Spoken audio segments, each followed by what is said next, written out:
Sir அப்பாவுக்கு ஒரு தோசை சுட்டு எடுத்துறியா? இப்போ சுட்டுடுவா, நான் நீட்டா போட்டு எடுத்துருவா.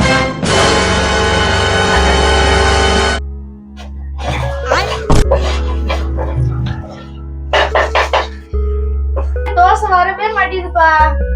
என்னம்மா தோசை பிஞ்சு பிஞ்சு வருதா? ஒரே ஒரு முட்டையை போட்டு தோசையை சுட்டு நல்லா வரும்.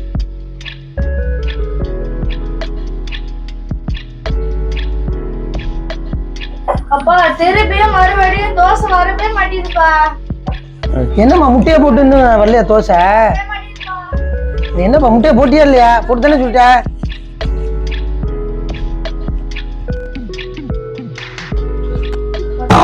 எங்க முட்டை போட்டியா? முட்டை போட்டு தானே தோசை சுட்ட. எங்க முட்டை முட்டை மாவுக்குள்ள போட்டியா? அப்படியே நான் முட்டையை உடைச்சு ஊத்த சொன்னப்பா.